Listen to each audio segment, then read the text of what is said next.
Hello, everyone, and a warm welcome to you. We would like to wish everyone a good morning, a good afternoon, or a good evening, depending on where you are in the world.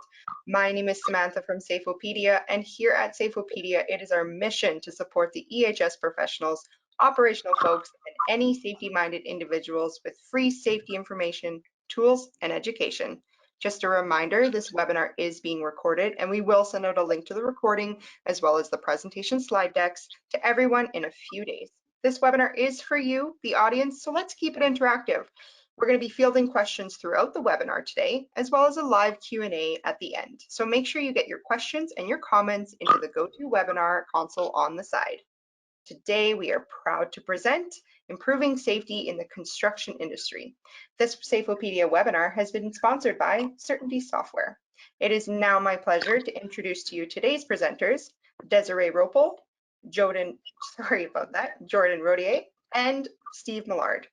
Steve is the Safety Director at Anson Industries, or Anning Johnson Company. Stephen began his career in their apprenticeship program and filled a range of roles, including journeyman, foreman, field superintendent, and construction manager, working on major projects in Los Angeles and Las Vegas.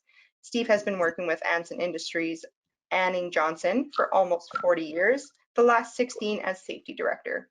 Steve has teaching credentials from the University of San Diego and has been a proud member of Iron Workers Local 433 in Los Angeles since May of 1989. Desiree Ropel is the safety manager at Hermanson and has been in the construction industry for over 10 years. Previously the safety coordinator with general contractor, Desiree has now been the safety manager at Hermanson for the past 5 years. She has a bachelor's in law, society, and justice from the University of Washington and a master's in forensic psychology from Argosy University. Prior to her career in safety management, Desiree was a commissioned officer in the United States Navy and was stationed on an amphibious warship and a destroyer where she completed 3.5 deployments, 2 of them in the Middle East. Jordan is the Director of Business Development, and his experience is sometimes described as a mix of tablets and tool belts.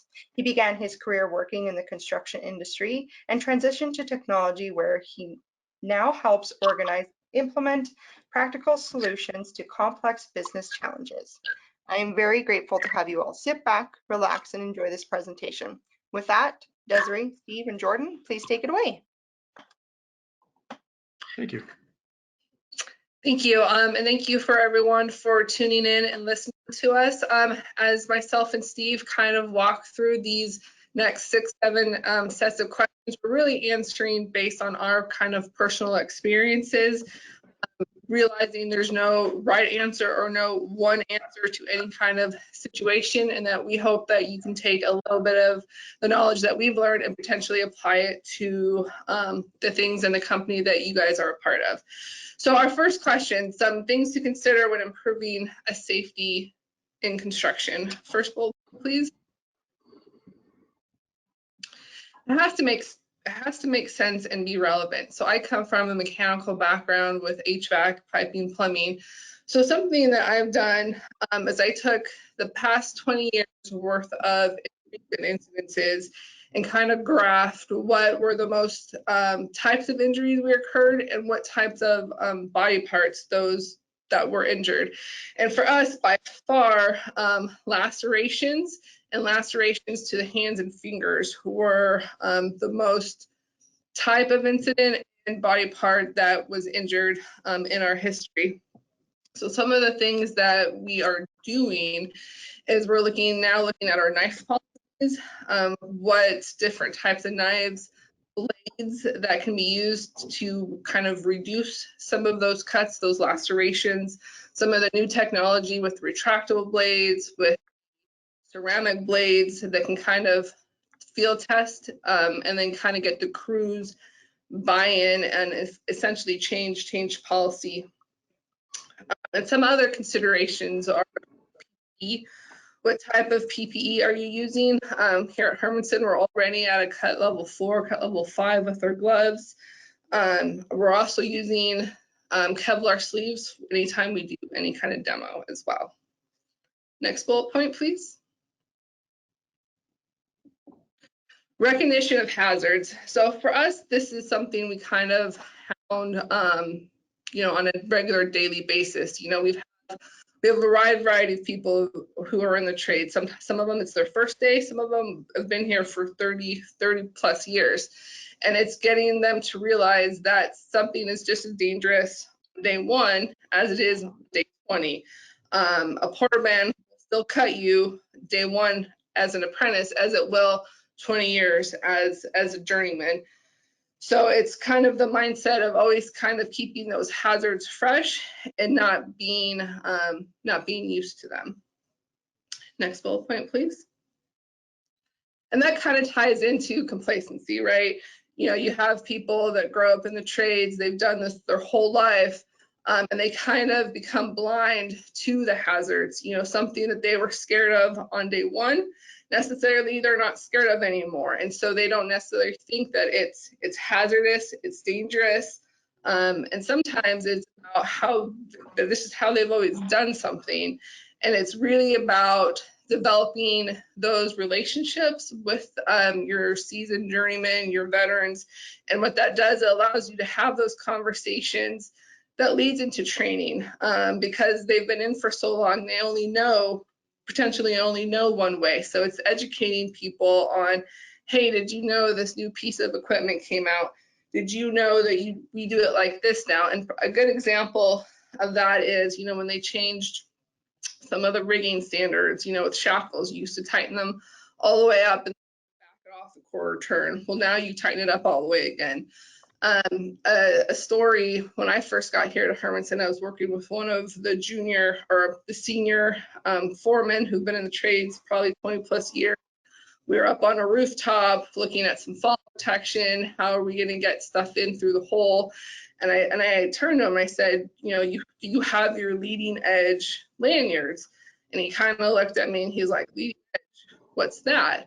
And it was just simply because he had been used to doing something using the same piece of equipment for the past 20 years that he didn't know that something new and something better had come out. And so one thing that we did was we went away with all of our 30-foot leading our 30-foot SRLs that weren't leading edge. So your only option here at Hermanson is a leading edge SRL. So at this point, I'll hand it over to Steve. If there's anything you want to add, I'll let you continue with the bullet points. Thank you. I'd also like to thank everybody for attending today. And again, kind of piggybacking off what Desiree said, we don't have all the answers, but through some of the experience we've had, hopefully we can help you. Maybe just give you some points to think about a little bit, especially people that are new to safety. We hire interns every year.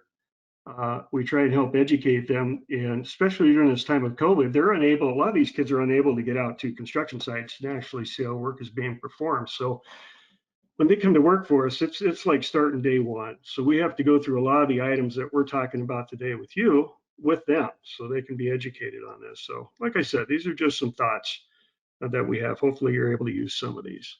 I would like to go back quickly to what Desiree was just talking about, veterans in the trade. Being an iron worker myself and having taught iron workers for a number of years, that's, you know, some of you would, if you work with iron workers, have to agree they're some of the toughest guys and girls to have to get your message across to. That's always a challenge with us, although it has gotten better over the years. So as a company, we have been dedicated to providing a very safe work environment for our people. And so fall protection is a huge issue, obviously, for our iron workers and everything. And again, back to what she said about doing things the same way forever. Anybody that's familiar with iron workers, you see them choke a load, and they would always hit the choker with a sleever bar or a spud to make sure it was tight.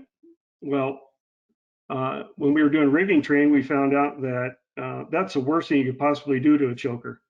So now we had to re-educate our iron workers not to do that. So that's one of the small things that they've always done forever. I did it when I was out there in the field and realized and was taught that that was a bad thing to do. So it just kind of goes along with what she was saying. So if we could get to the next point, I think there we go. What's the goal of new initiatives, policy updates, changes to policies?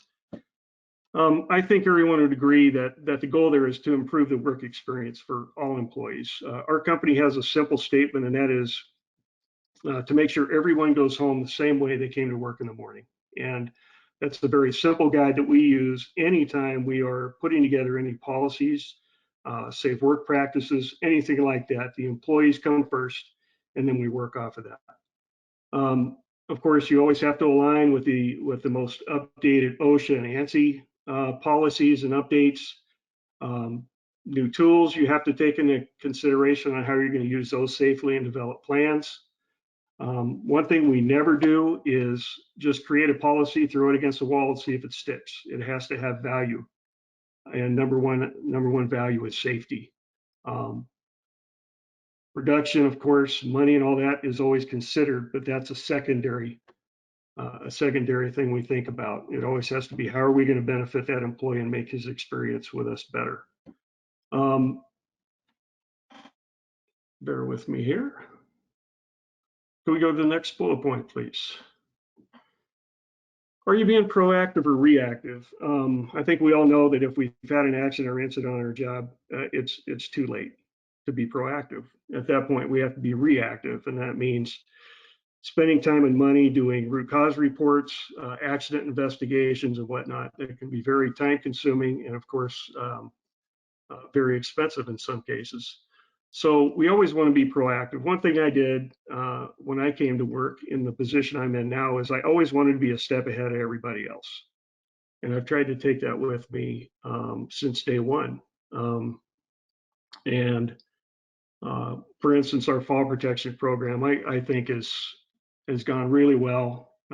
We were ahead of the curve for most people. We developed our own digital fall protection plan. It self-calculates. We have that our guys and girls are able to use. It's really a pretty cool product. But like I said, we want to be a step ahead. So we've invested a lot of time and money in that. One thing about being proactive too is, just to give you an idea, we have 100% hearing protection policy. And like anything else, when we rolled that out, everybody fought it. The reason we did that was we followed OSHA for the longest time, where if you were at 85 decibels, beyond that, you had to wear hearing protection. I would go on jobs, projects where our guys were, say, screwing drywall off inside a tiny room.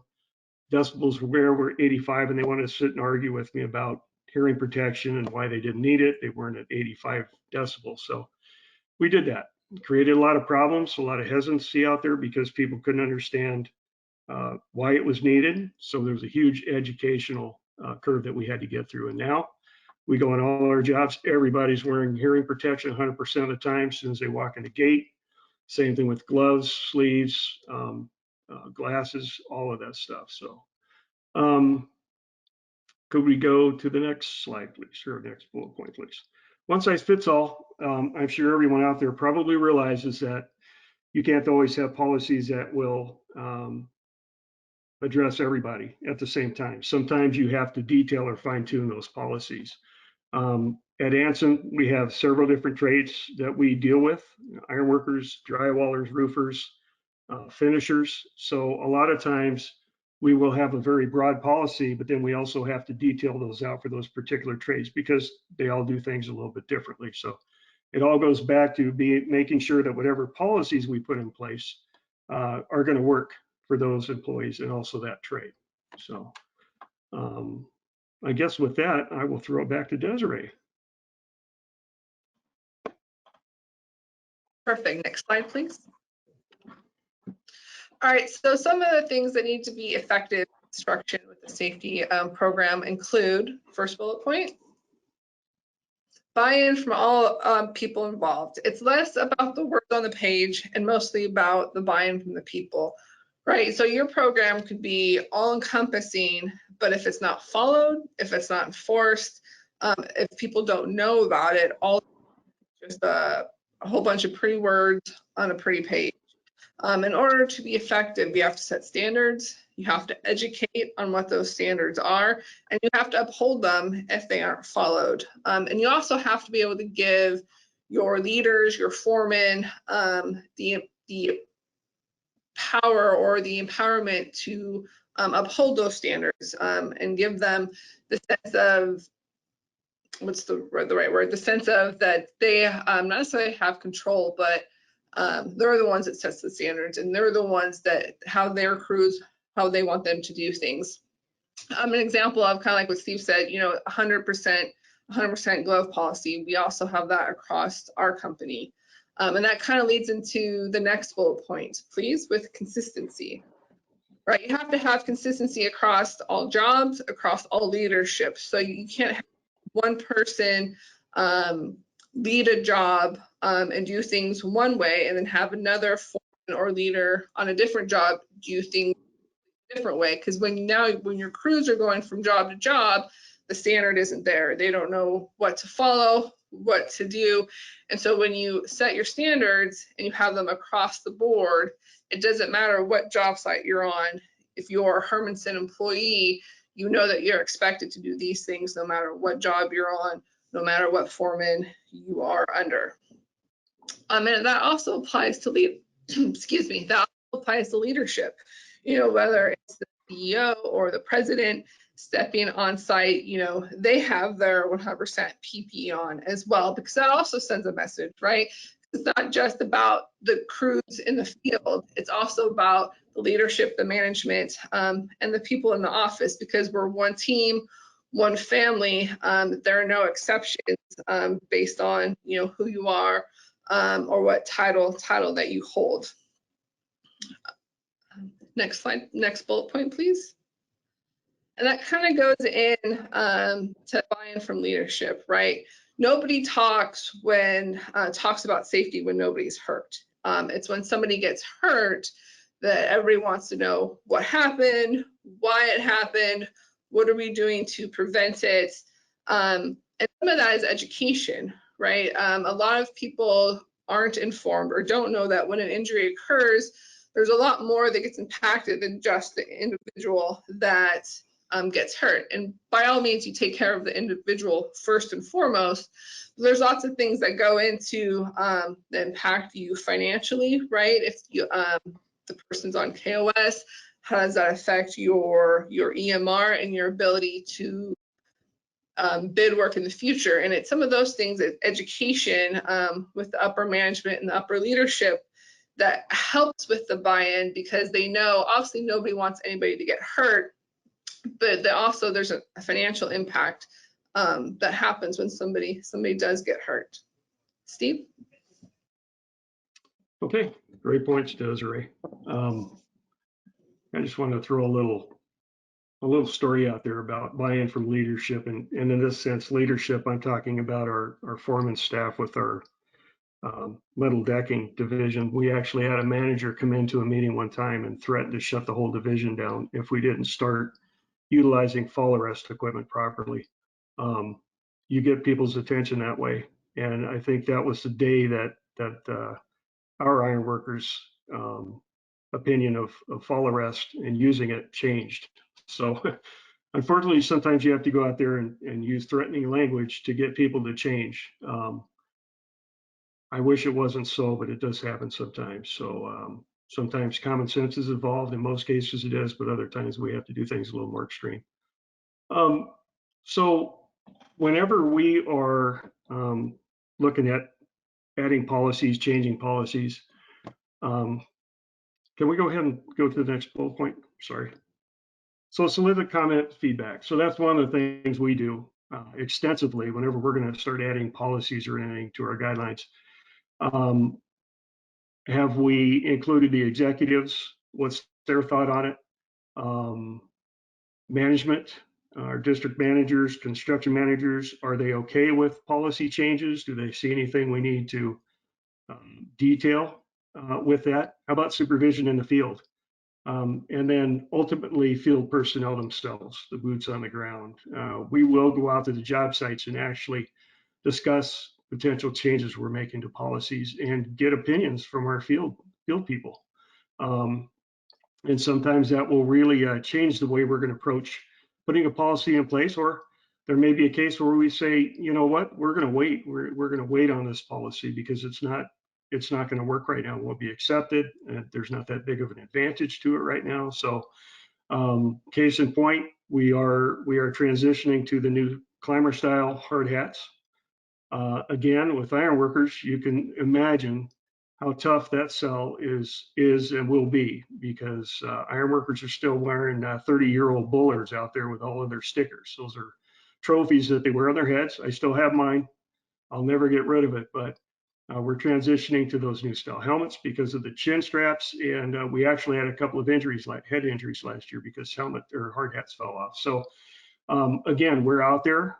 We have a policy in place to transition to that, but rather than just saying this is a cutoff date, everybody has to switch over, we're going to phase those in over the next year, 2022. So, and that was due to soliciting the field, getting comments and everything, and that way we were able to get better buy-in.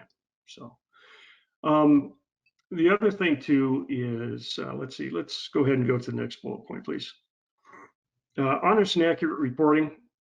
You know, I'm a big proponent of certainty. We've been using the certainty product for our inspection reports for a number of years now. It's worked out really well for us, but again, the information in that report has to be honest and accurate and detailed. And if you don't get that, then that data that's in there is basically going to be unusable. And admittedly, we have an issue with a lot of our field personnel. And I think this is common across the board. You have, say, foremen, for instance, that are checking the box every week. Yes, I did my inspection. And then when you go in and look at it, it's really not what it should be. You know, there's 100% all across the board every week, and that's just not the case. So it's hard for us to pull accurate data. When you have safety personnel whose role it is to do detailed inspections, I can get a lot better data from them. So that part works out. So it's an ongoing battle with field personnel. It's getting better, but it's something that we always have to continue addressing. Can we go to the next bullet point, please? Measuring your success. A lot of different ways to do this. In our case, a typical indicator is incident rate.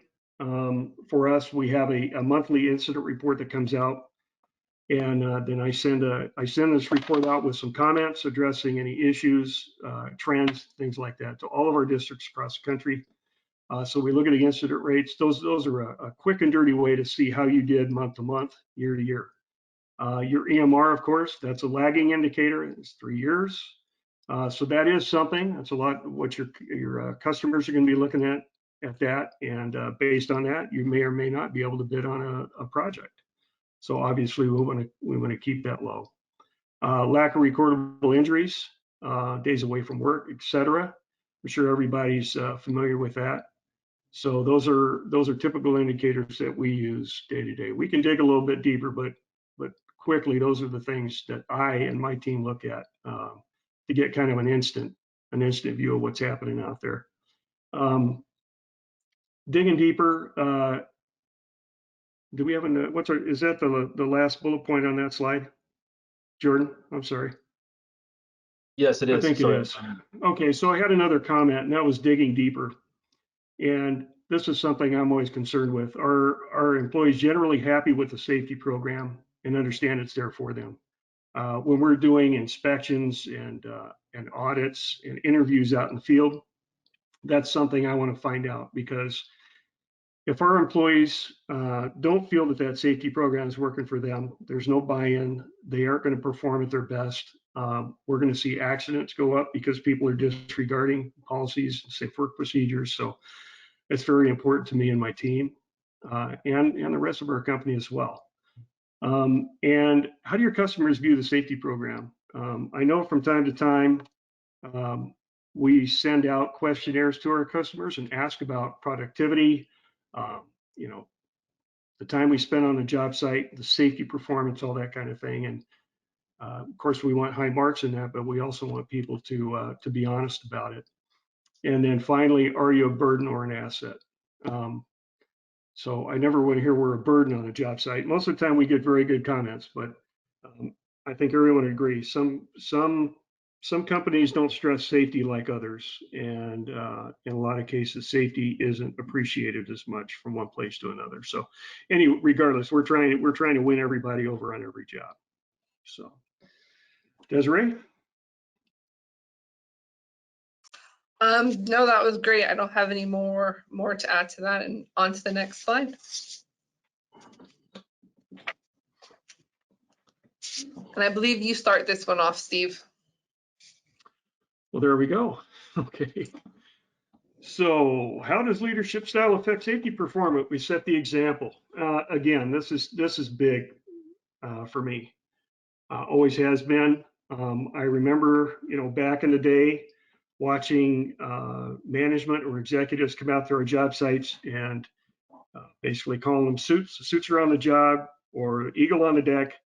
And it was, let's make sure we're doing everything right until they leave, and then we can go back to what we were doing before. So once we started really getting our safety program developed, we asked everyone in the company if they were going to visit a job, and this is CEO all the way down. I'm anybody. You go out to that job site, you're going to follow the same rules that everybody else does on that job site. So anyone visiting a job site now, again, is, of course, hard hat, safety glasses, hearing protection, gloves, sleeves as needed, that kind of thing. So, and I think that's paid dividends. And anybody out there that's created that kind of policy, I'm sure you've seen the benefits. So, we also hold management accountable. And we ask field personnel, foremen, if you have management come out to your job site and they, for whatever reason, refuse to do what they're supposed to do, we want to hear about it. And we will place a phone call and, again, hold them accountable. I'm very fortunate in that I have a great working relationship with our executive team.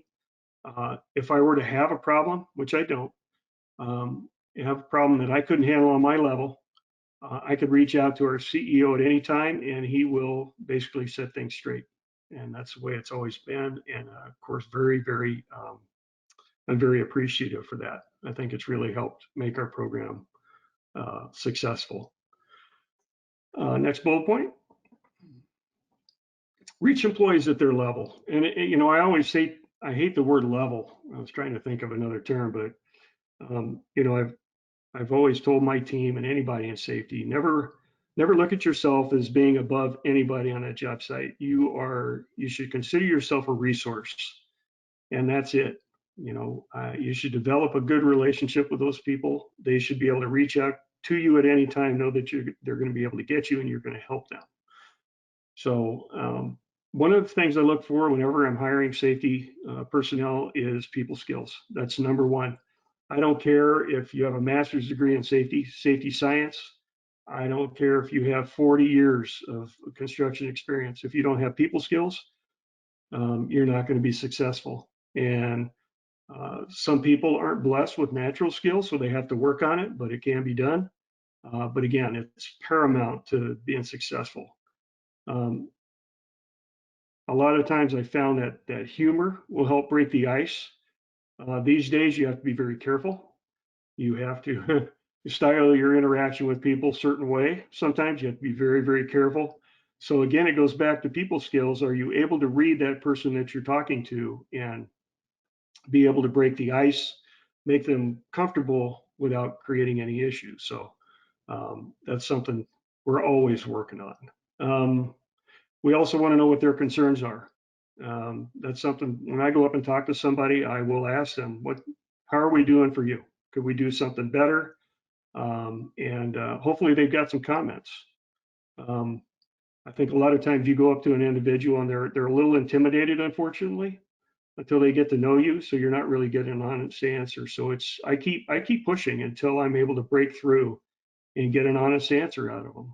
Because almost everybody's going to have an opinion on something they don't like out there. So what can we do as a company to help them perform their tasks safely? Is there a better way? That's all part of that conversation. And again, one of the things I do along with humor is a simple thing like a fist bump, a handshake, a pat on the back, an elbow bump, whatever it is. I always try and leave whoever I'm talking to with something like that. To me, it's worked and seems to go a long way. So I always try and get a laugh or a smile from them before I leave, thank them for everything, and then I'm on my way. Next bullet point, please, Jordan. So this kind of comes into the whole safety cop versus safety resource thing. I've told my team, and anybody I come in contact with, I hate that term safety cop. Um, when our program was in its infancy, I feel we did have some of that going on, and I was bound and determined once I got involved that I was going to get rid of that term. Absolutely hate it. So we went from safety cop to safety resource. And that's a term I use all the time with our team, district safety personnel, whoever it might be. So I wanted to make sure that whoever needed something could get a hold of either me or my team at any time. And there are times I get calls 7, 8, 9 o'clock at night. Somebody wants to talk something over and my phone's on 24/7. So I think it's kind of a big thing. And I think it's helped make us successful too. So everybody knows safety cop is going to be ineffective, going to be ignored, and is going to be avoided. I know, again, when I first started performing the safety role, I had people kind of scatter when I would get up on a work floor. They didn't know me. They didn't know how I approached business. And then once that got a little bit better, I would have people come up to me and start talking to me and everything. So that was kind of a measure of success for me. I talked about the phone calls. That's another measure of success for me. If people are willing to pick up the phone or text or email me, I know I'm available and that they look at me as a resource. So that's a good thing in my book.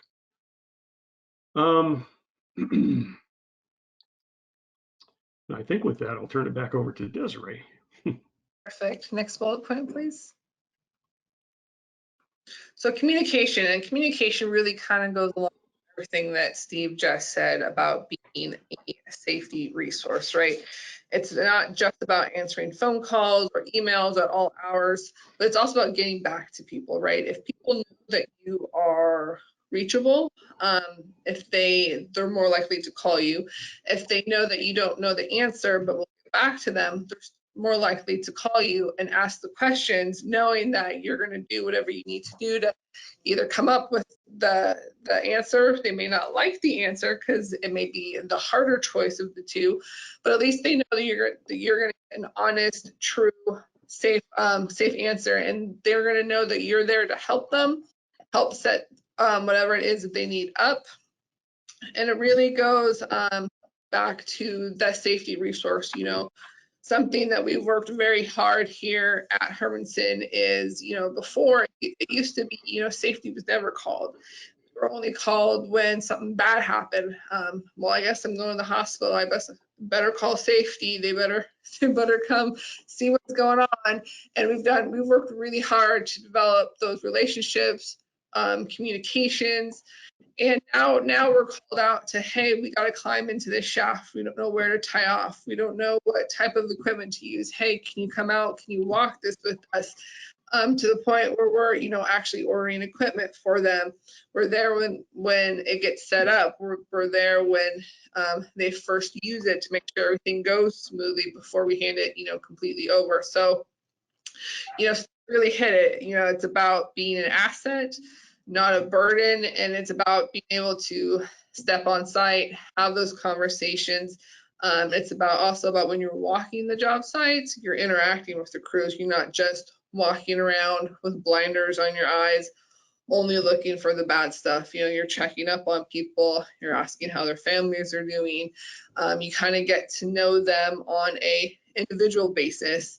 And that also helps bridge the gaps. And it also helps with having to have those hard conversations, when you have to approach somebody and be like, hey, there's really a better way to do this. I know you've been doing it for the past 20 years like this and you've never gotten hurt, but either standards have changed, equipment has changed, and this is kind of the new way to do it now. And those conversations are easier to have, and they are accepted easier by the people in the field because they know who you are, they know your intentions, and they know that you're here to help them and not just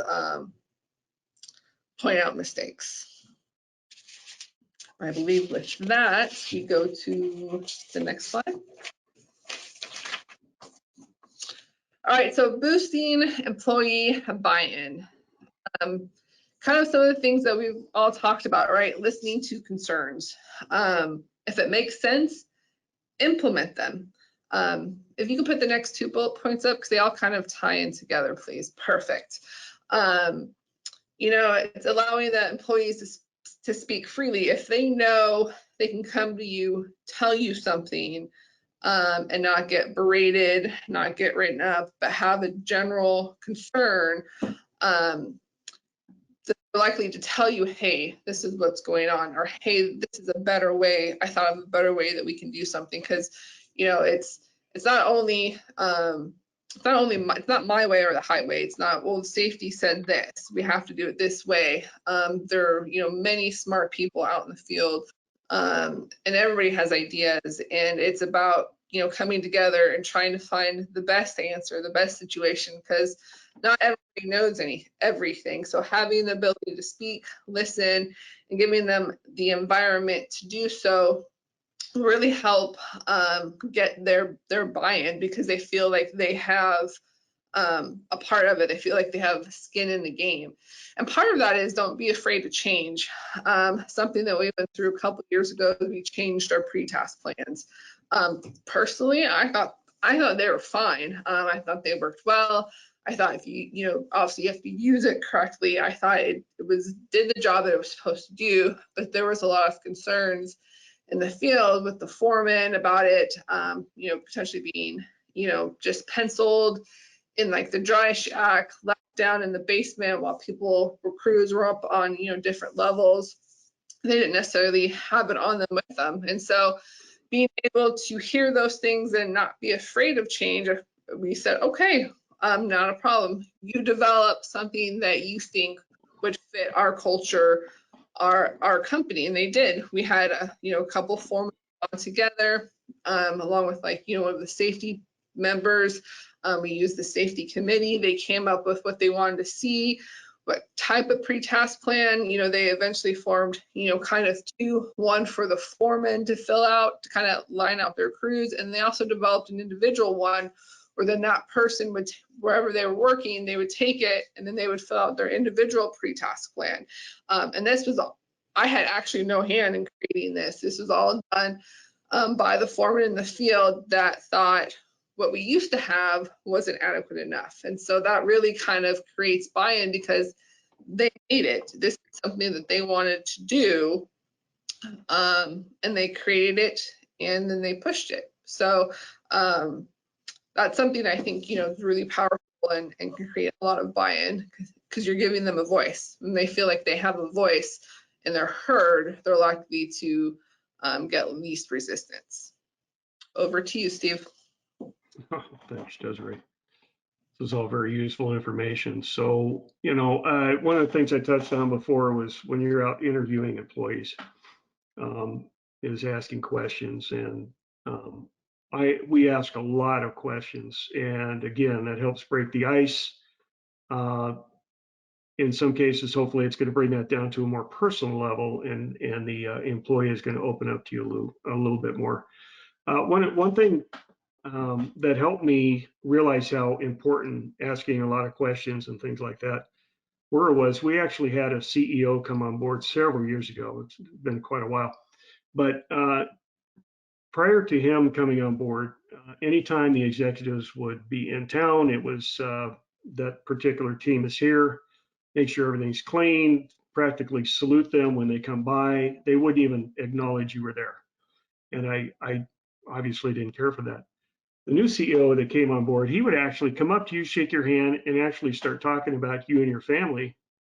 And I found out later that he used cue cards. And I was so impressed by that. I thought, you know what, I want to use or do something like that in the future if I'm in that position, and I have. So again, that all goes back to myself, my team, anybody else interviewing employees, asking a lot of questions and showing real interest in them, in their lives. One of the things too is always asking them, I try and get them to tell me how long they've been in the trade, tell me a little bit about their favorite part of the trade. Like I said, just digging deeper and deeper to try and get some good, honest feedback from them. Could we go to the next bullet point? Diverse safety committees. This is very, very important.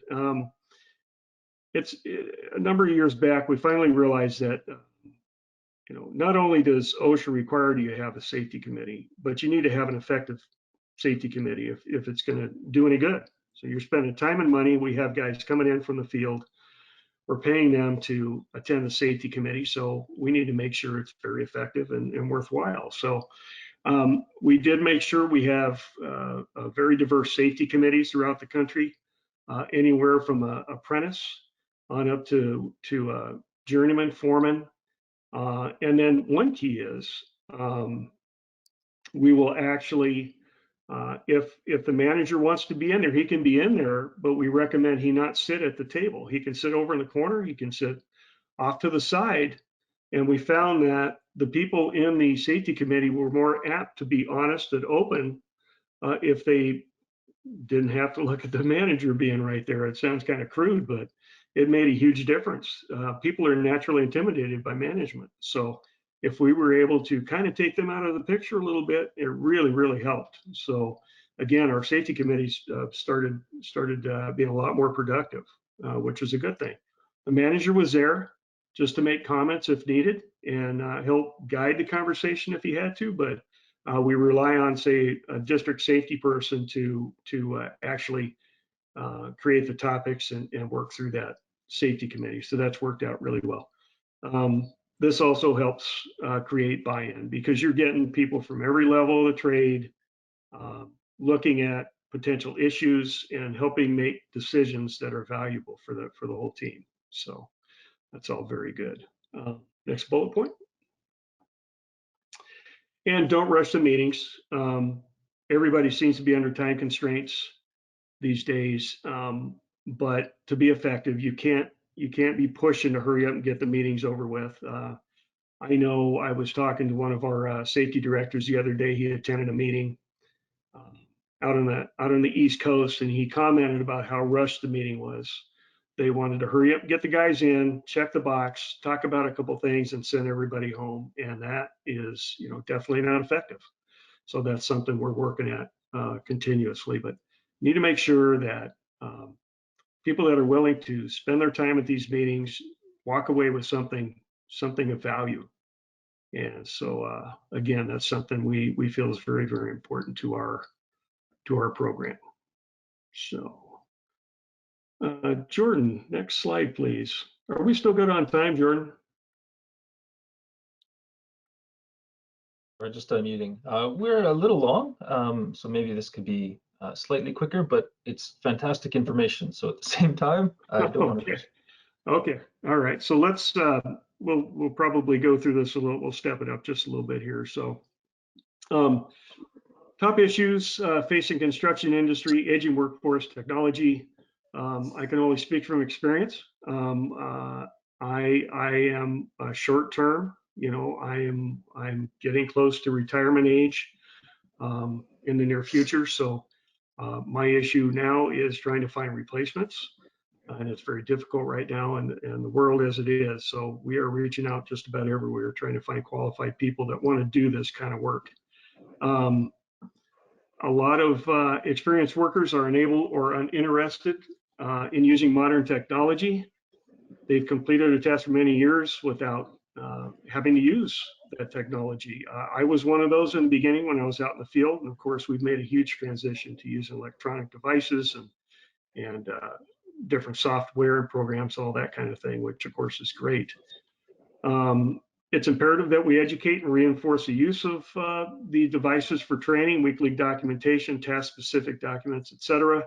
Most of our districts now have transitioned, of course, to iPads. I'm sure almost everybody has, but we're also trying to make that user-friendly, trying to put programs together that the foremen and field people can use easily. And if need be, we will actually go out and educate them out on the job site. Safety personnel may need to perform training. So I just talked about that. We do that periodically if needed. We do that in conjunction with the management in each district throughout the country. Turnover in workforce. You have an aging workforce that holds all the knowledge, but they think they're still 25 and are getting hurt. And I'm sure everybody out there has probably got a story to tell about that. You've got, I hate to use the word older, but you have more experienced people out there still lifting way too much, not asking for help because that's the way we used to do it back in the day. And so we have a lot of sprains and strains, those type of injuries, and those of course are very costly. And we're losing that employee for usually a decent amount of time. On the other hand, you got brand new people coming into trades. They've never done any of that type of work. So clearly that is a concern for us. So our obligation as employers to make sure we educate, they know what they're doing before they do it.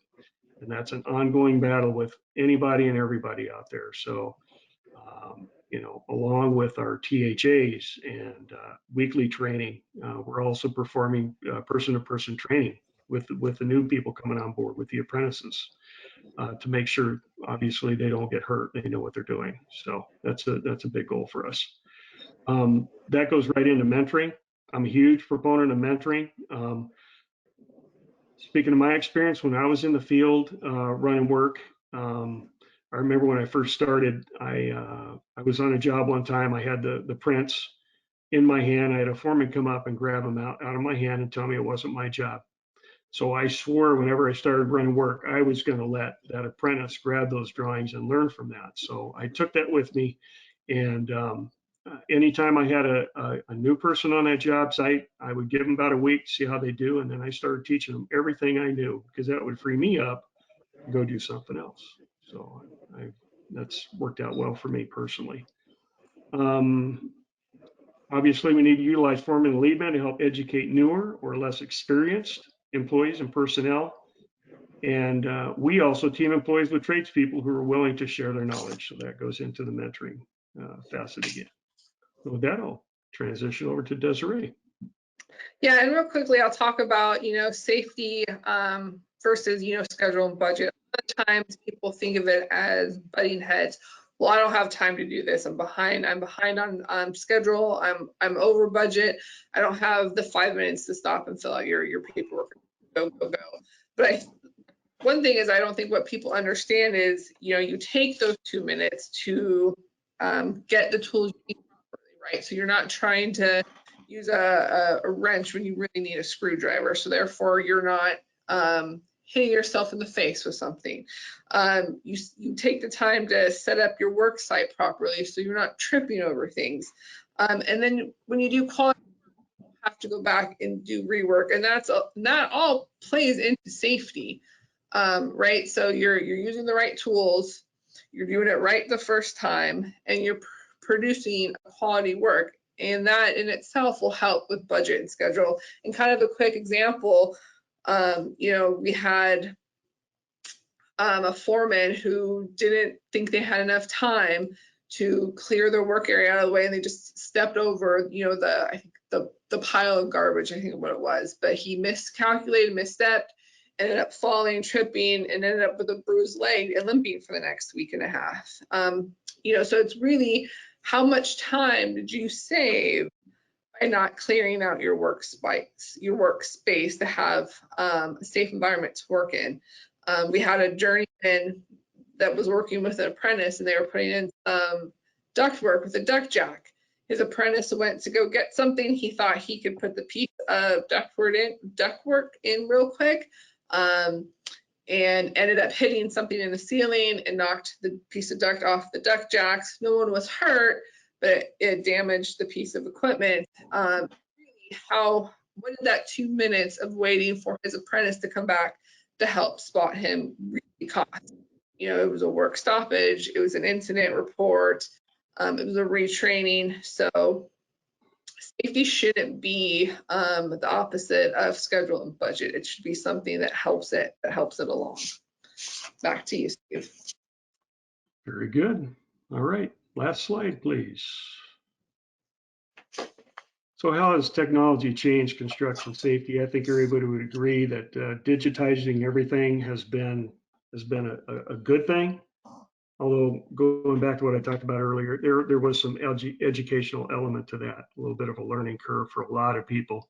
The newer kids, of course, coming into the trades, no big deal for them. They've got the stuff figured out. In fact, a lot of times I'm asking them for help. if I run into any kind of issues. So luckily, they're more than willing to help the old guy out in my case. But anyway, one good thing is being able to track safety stats and trends. Trends, again, being highlighted there. Anytime I pull up reports, that's what I'm looking for. Do we have an issue that has happened consistently that we need to address? So that's a big value to me. We also have the ability to create graphs and charts, show company performance and what we need to work on. This is great whenever I'm doing meetings with management or supervision. Graphs and graphics in general are great for those kinds of things. It's a quick and dirty way to see what's happening out there. Again, the on-site inspections, in our case, using Certainty. It's worked out very well with our customized checklists and everything. Again, we're able to pull up a lot of information depending on what's been put in there. We also have created a checklist for action items.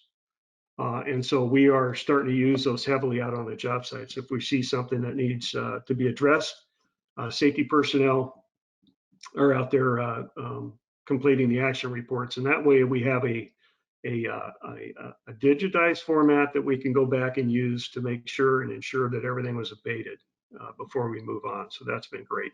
And then we also do warning notices too, if need be.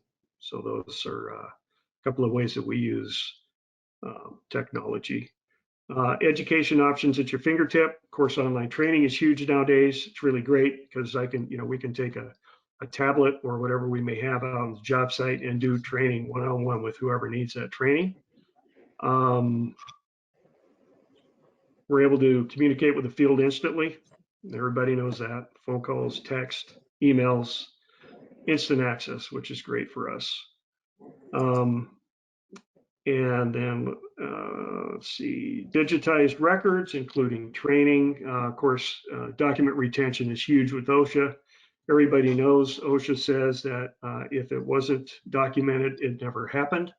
So this is huge. And I've had some embarrassing situations where I have done audits with OSHA, or we had to respond to a potential citation and couldn't find a piece of paper back in the day that we needed to defend ourselves. So that's not good. So, and then lastly, QR codes, which we're starting to develop that shows equipment inspections, training of our employees, et cetera. So that's another option that we're really starting to use heavily, which is great. So Desiree, I don't know if you have any other comments to that. No, I think you wrapped it up, and I think for the interest of time, we'll hand it back over to Jordan. Yep. Great, thank you both. Yeah, it's just a wealth of information, and getting those hard-learned lessons is not easy, right? There's a lot kind of published and written, but really learning those details from the ground is just outstanding. I wanted to give a little bit of information as the technology partner in these projects. First of all, we love these projects. They're very practical. It is exactly the kind of thing we like to do, right? To help implement a vision that has, a safety improvement component to it, plus a business improvement component. So I'll be really quick because I do want to leave time for some questions, but I want to run through just that technology piece and things to look for, ways that technology can be useful. So a little bit about us. We are an audit and inspection platform, right? A management solution for being able to deploy audits, inspections anywhere at any time on essentially any device. So that helps you identify and resolve anything you discover in the field and report on it accurately, really trying to collect the information Steve and Desiree spoke about and getting it into the right people's hands. Really quickly, we try to work the way you already work. So devices, using a browser, Excel if needed. This checklist approach is critical. Being able to define what it is your process is and how you're going to implement it. This is how we do JSAs. This is what our toolbox talks look like. I think it was Steve who even mentioned that having a standard form that is specialized by the trade is handy. All things that you want your technology to help, and all things we have spent a great deal of time trying to figure out. We work in a lot of parts of the world, just to let you know. We do spend a lot of time in construction, but we do a lot of work across multiple other sectors. And just a quick little slide of the kinds of folks we work with. A little bit of a vanity slide, I suppose, but the idea that we work up and down the scale, right? From the US government to multinational oil companies to pharma to construction to some very localized groups. One of the keys we find is being able to quickly deploy, right? Having those devices so everything works with what you already have, right? That phone in your pocket should be able to do it. If I'm on a brand new project and I'm underground and there's no Wi-Fi, that can't stop me, right? I need to be able to go, whether I'm offline, I'm online. It needs to go to all of my people at all the time. And it goes to reducing those barriers that both Steve and Desiree spoke of, right? Has to be easy, has to be helpful. Again, you need it to be right for you, right? Taking anybody's standard form and using it is only going to be so helpful. Every business has their own language, their own nuance, the things that are important to them. And as you grow, you're going to want to change. Like one of my favorite bits was around the communication and getting feedback from your team. This is a way that group of foremen can easily create the perfect form or inspection for their team. You know, as the technology gets better and better, adding photos, markups, documents, all happens in real time. You can imagine trying to type it all out. In fact, I did a lot of that, typing up deficiencies and tracking and issues. Photos just make it instantly clear, right? In real time, exactly what's happening. The ability to schedule, right? You want that vision, you want certain things to happen on time. I recall also receiving stacks and stacks of paper that supposedly were filled out at various days, and they just weren't. They were all done on, you know, one day before I arrived to site. But being able to schedule by site, by role, by task, by project, easily done. This is probably the key. Collecting that information easily and simply is important, but being able to understand what it says, right? And being able to view it the right way. So this is a dashboard for a site supervisor. Here is a custom report for a regional manager. Here's a live interactive business intelligence tool that we can see everything in our business and drill into little details, right? I want to know how PPE is doing across an entire portfolio of projects. No problem. Right? You want to be able to get to that really quickly. I think it was also Steve who mentioned corrective actions, right? So you go through and you have these very clever designed reports and processes. You follow through. How do you follow up, right? If I discover something that's not quite right, I want to make sure that that gets into the right hands and I can follow through and make sure that that's completed. One of the things we've built recently, which is very nice, is I can create that manually. I'm walking by, I'm doing an assessment. I see something on site that needs to be corrected. We can also automate it, right? Just by going through a toolbox talk, if somebody suggests there's a risk or the answer is no, we can automatically create something to be followed up at a later date. And communication, right? Like a lot of these things, you have a group of people dispersed, multiple projects, multiple teams, getting that information to flow smoothly. And whether that is completed reports automatically emailed to your inbox, stored on site, or notifications and actions, it's critical to be able to communicate quickly across all of your groups. And scale, right? Scale is almost always a challenge. A single site with one good foreman and a site super can usually collect the information. Once that gets to greater scale, you really want some tools to help capture that information and get it into one place. These two, I like this title. It's a little bit funny, secure and flexible. Those often are kind of competing, but in the construction industry, that's required, right? It has to be secure and it has to be flexible. We have a lot of sub-trades. We have a lot of, short-term employees. We need single access to this group of people for one area for a week. And you have to be able to allow that to happen if you want to capture information. Capturing details in multiple languages. Sometimes that's country dependent, sometimes that's just your crew. Like I remember working with crews that spoke multiple languages. The whole crew spoke a different language, but being able to capture information in any language and report on it is key. And then some really nice details around big picture, things like single sign-on, so you can access the tool quickly. Oh, I see I'm running out of time. I'm going to stop with this. There's great information on the website. Please dig into it, have a look. But I do want to take just the last 2 minutes to capture any questions and turn things back to Samantha. Perfect. Well, thank you so much. I just want a quick reminder to everybody that's still on the call here. This webinar is being recorded, so if you do have to hop off, but you did have questions that you wanted answered, make sure that you get them into the GoToWebinar console, and it'll be on the recording that we send out to everyone in a few days. So we do have a few questions coming in here. How does the app compare to the web browser for ease of use? Sometimes with these softwares, the apps just aren't comparable with the browser version. Yeah, ours is identical, right? Everything you can do on the data collection side from the app is exactly what happens on the web browser. Perfect. Another question came in. How do you trend the verbiage on the app? Is AI used or is it trended manually? Might want a little more detail, but I might ask my colleague Hewitt, who's with us, to pop in on that one. But I would need a little more clarity on exactly what they mean by trending the language. Yeah, it's a great question, and it really depends on how you set up your forms, your checklists. And the key there is keep it simple and make the answers the same for everybody so that you can trend it. Oh, I see. Perfect. Good to know. Thanks, Hewitt. Next question. Sorry, go ahead.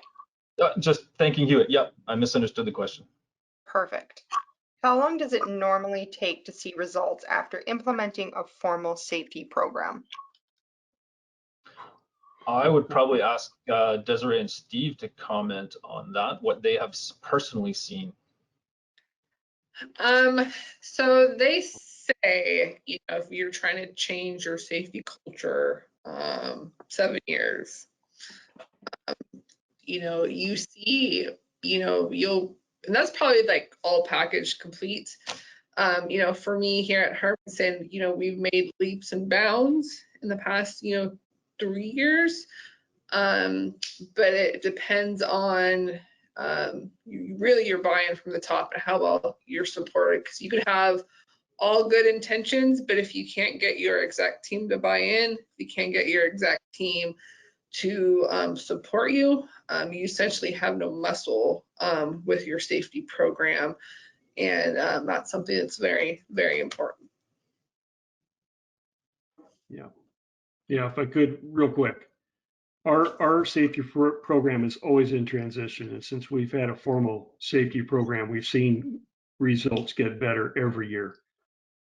So you could job to job have a quick indicator that things are going well, but fully implemented and changes are different for probably every company, every program, and it takes time, and it's all about creating that good culture out there to where everybody believes and everybody's bought into that. So in reality, it takes time, quite a bit of time. And patience. Absolutely. Yeah, for sure. Yeah, Our next patience. question is, can somebody comment on improving safety performance of subcontractors or contractors visiting a facility? I can speak to that real quick, especially in regards to subcontractors. So when we hire subcontractors, part of the contractual obligation for them is to actually follow all of our policies and safe work procedures. So we get that buy-in right at the top. In fact, some of our districts actually offer monetary incentives to our subcontractors to get them on board too. So they're subject to every possible thing that our normal tradespeople will do. Our subs are also accountable for that. So that means they could be issued warning violations and everything along that lines. So that's how we get our subcontractors up to speed. Yeah, and 2 seconds for me, we're traditional subcontractor, and so we kind of treat our subs as the general treats us, right? We expect them to adhere to our standards, our policies. Like we have a certain ladder policy that we expect them to use. It's also, we develop the relationship with our counterparts, both up and down the chain, with the general and with our subcontractors. So when we do have, it's a conversation with their safety versus a hammer. Excellent. Well, I just want to thank everybody for your time today. It was such great information and our audience seemed to love it. So thank you so much for taking the time to give us your expertise. Of course, I want to thank Certainty Software for allowing us to put on this presentation today. And a reminder, we will be sending out a recording to everyone in a few days along with the slide decks. If you had any other questions that come in after, I will send them over to the Certainty Software team, as well as Desiree and Steve, to make sure that you get those questions answered. So on behalf of Safeopedia, I want to thank everybody for attending today's webinar. I want to thank all of the dedicated safety professionals for the great work they do on a daily basis. So thanks again, take care, stay safe, and remember, inspect, identify, report, and resolve. Thanks, everybody. Thanks, Thank everybody. you. Have a good day. Thank you. Bye, Bye. bye, everybody.